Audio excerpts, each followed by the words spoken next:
Buying gear that you can outgrow in a couple of months is a common mistake that I made that I hope you can avoid by watching this video. So by giving you a few quick, relatable examples today, I promise you'll be better off understanding what gear will be best for your setup as a beginner in videography. Let's get started.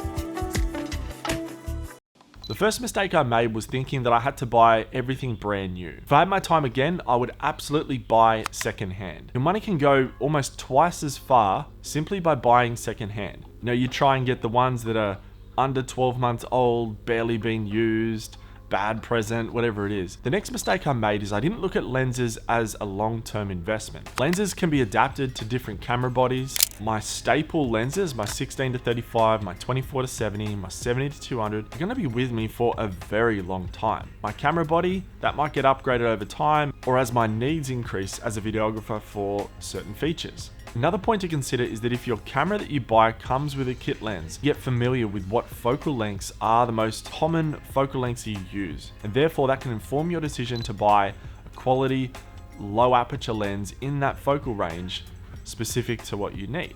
If you had asked me what is the one lens to solve all problems, wide angles, medium, tight shots, I would have to say the 24-70mm 2.8 aperture lens. Buying mistake number 2, crap tripods. When it comes to tripods, these things are very important. There are so many low budget options on the market, and this is certainly one of them. But the problem I soon found was this tripod cost me more money than I could ever think. I was right here in my studio a couple of years ago, and I literally just basically sneezed next to this thing and it blew over. With my Canon M50 with a 50 1.4 aperture lens fell over and I had to get the whole thing repaired. So I stopped using this thing. The only thing I'll use this for is like to mount a work light or something like that on it as a backlight or fill light. That's it. No cameras are going on this thing ever again. Let's have a quick chat about what to look for with tripods. The first tripod I got was this by Manfrotto, the B3 Advanced. Now, the first thing that I'm looking for now for a tripod is like the quality of the actual mount and pivot section. Having the ability to shoot vertical like this is very, very important. And overall, just how robust and sturdy this whole section is. This is still like for the gear that I have now, like a Blackmagic 6K and an R5. It's all quite heavy. This is fine on flat ground, but as soon as you take it out of a flat ground environment and it's got to do difficult stuff, my trust and confidence in this thing goes down very, very quickly. Next are the screw adjustment sections for this particular tripod for the legs. So I really don't like them. I would not recommend anyone to get this style of tripod leg because sand, dirt, debris, anything like that gets inside this screw adjustment very, very easily. These things are actually coming loose. They're slow compared to the clips. Now this is just an extra little bonus tripod that I've got, but it's got the same clips that I'm talking about. So these are fast, they're simple, they work, like on or it's off. That's all you need. There's no in between. As your camera gear improves, it generally gets heavier. So you end up putting a lot of weight on these tripods. The weight is distributed very, very differently from when the camera's sitting vertically to when it's horizontal. Another thing I would recommend is the outrigger arm. I find that really useful, particularly when I'm just operating the camera and I'm panning to follow some action, or it just helps find adjustments in the tripod without touching the camera body itself. I would definitely recommend getting at least the attachment with the arm if you see yourself operating the camera a lot. If you're just operating the camera filming yourself, I don't think you need it. So to close out the tripod, don't put your $1,000 camera on a $10 tripod, I beg you.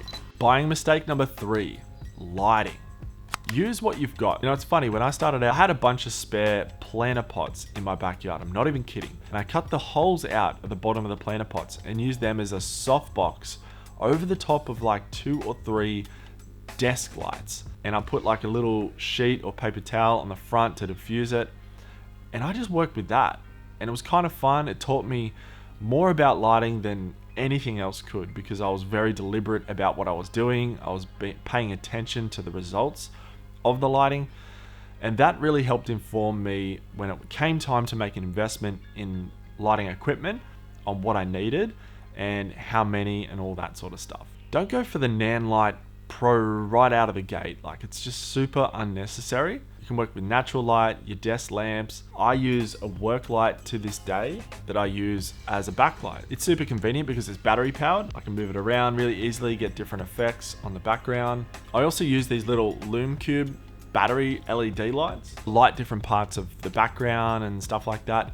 When it comes to investing in a key light, the best bang for buck key light out there is the Godox SL 60 watt that everyone is using.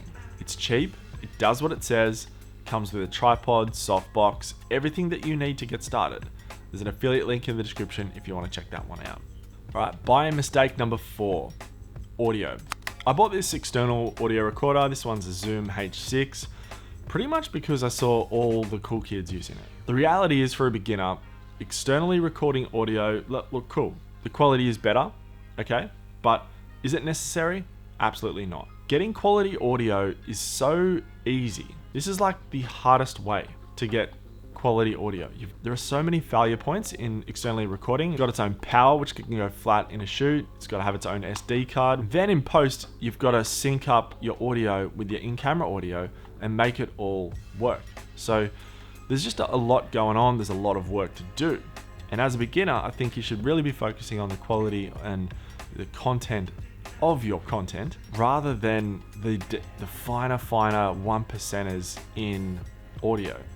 So therefore, my recommendation for audio is wireless mics. The wireless mics that I recommend are the Rode Wireless Go. Now, I do recommend the Wireless Go 2, so that you've got a second mic if you've ever got 2 people speaking. And look, you can just get a simple, looks like a bird's nest, but lapel mic. This black lapel mic just clips neatly onto your clothing, tucks away beautifully, and captures really good quality audio at just a couple of $100 for these things. So the best part is that the audio is captured directly to the video file. So there is no post-production syncing, there's no post-production tomfoolery. It's easy, it's done, you do not need to touch it. The mistake to avoid as a beginner is thinking that you need this external recorder because you see everyone else using it. You absolutely don't. Just get yourself a quality.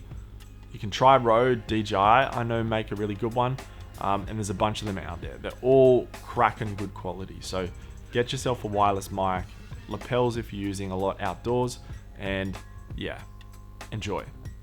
Fifth and last buyer mistake that I see people make is selecting the right camera body. Specifically the capability of the camera that you're buying. So don't get suckered into buying a 4K or a 6K capability camera at 60 frames a second or 100 frames a second just because. I find that the sooner that you can start shooting, the sooner that you can understand what you enjoy shooting, what you're good at shooting, and what you want to be shooting in 2, 3, 4 years time. The Creator Toolkit is a free newsletter for ambitious creators wanting to turn their obsession into a brand and business. Check out in the description for some free presets for signing up. Thanks for watching. I'm Dan from DEvisuals. I'll see you on the next one.